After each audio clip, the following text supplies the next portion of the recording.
नमस्कार, बहुत स्वागत है आप सभी का। मैं हूं आपके साथ चेतन पाठक और आप देख रहे हैं एनएमएफ न्यूज। डोनाल्ड ट्रंप ने अमेरिका के राष्ट्रपति चुने जाने के बाद शपथ से पहले ट्रंप अपनी टीम बनाने में लगे हुए हैं। कई धुरंधर उन्होंने अपनी टीम में शामिल किए हैं, कई तो भारतवंशी भी हैं और कई ऐसे हैं जो ट्रंप के बेहद करीबी भी हैं। जिस तरह ट्रंप अपनी कैबिनेट बनाने में लगे हैं, उससे ये साफ नजर आता है कि वो पिछले कार्यकाल वाली कोई भी गलती नहीं करना चाहेंगे। इसलिए वो फूक फूक कर कदम भी रख रहे हैं और अपनी टीम में ऐसे लोगों को जगह दे रहे हैं जो अमेरिका के हित में अच्छे से अच्छा काम कर सकें। यानी कि इस टीम में उनके करीबी और भरोसेमंद लोग ही शामिल हैं।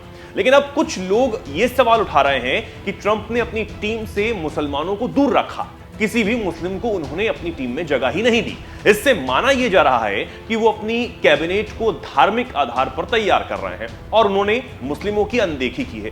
अब इससे मुस्लिम वर्ग अमेरिका में ट्रंप से बेहद नाराज है, क्योंकि चुनाव के समय मुसलमानों ने ट्रंप का साथ दिया। यहां तक कि अमेरिका में ट्रंप के जीतने के बाद मुस्लिम देशों की मीडिया में अलग अलग तरह की प्रतिक्रियाएं भी देखने को मिल रही। एक अखबार ने तो कमला हैरिस की हार को उनके कर्मों का ही फल बता दिया था और गाजा इजराइल जंग में मुसलमानों की अनदेखी की बात भी कही थी और ट्रंप का साथ दिया था। चुनाव से पहले भी ट्रंप ने मुसलमानों से बाइडेन प्रशासन को उनका विरोधी बताया था। ट्रंप की टीम के चयन ने मुस्लिम नेताओं के बीच काफी निराशा पैदा की है। खबरों के मुताबिक ट्रंप ने अपने कैबिनेट में क्रिश्चियन, यहूदी और 3 हिंदुओं को भी जगह दी, लेकिन किसी भी मुस्लिम को जगह नहीं दी गई। अगर आंकड़े उठाकर देखें तो अमेरिका में मुसलमानों की जनसंख्या हिंदुओं की तुलना में ज्यादा नजर आती है, लेकिन दोनों ही अमेरिका में अल्पसंख्यक हैं।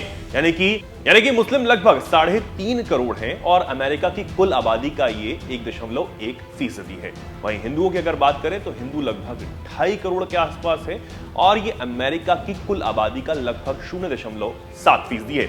इसके बावजूद किसी भी मुस्लिम को जगह ना मिलना उनके लिए निराशा की बात है। लेकिन अगर देखें तो ट्रंप ने अब तक किसी भी सिख को भी अपनी टीम में शामिल नहीं किया, जबकि ट्रंप के समर्थन में सिख समुदाय से महत्वपूर्ण जुड़ाव रहा है। सिख समुदाय की तरफ से टीम में शामिल होने के लिए इच्छा भी जताई गई, लेकिन बावजूद इसके अब तक ट्रंप की कैबिनेट में कोई सिख चेहरा शामिल नहीं किया गया। वहीं अगर हिंदू समुदाय की बात करें तो पिछले 1.5-2 दशकों से अमेरिका की राजनीति में अहम पोजीशन लेने लगे हैं हिंदू, लेकिन इस बार डोनाल्ड ट्रंप ने तो हिंदू सहयोगियों पर पूरा भरोसा दिखाया, जिनका नाता कहीं ना कहीं भारत से भी है। ट्रंप ने FBI डायरेक्टर की पद की जिम्मेदारी काश पटेल को सौंपी, वहीं तुलसी गबार्ड को US इंटेलिजेंस चीफ नियुक्त किया। इसी के साथ फिजूल खर्चों को रोकने के लिए बनाए गए नए दक्षता विभाग यानी department of government efficiency dose की जिम्मेदारी एलन मस्क के साथ साथ विवेक रामास्वामी को सौंपी गई है।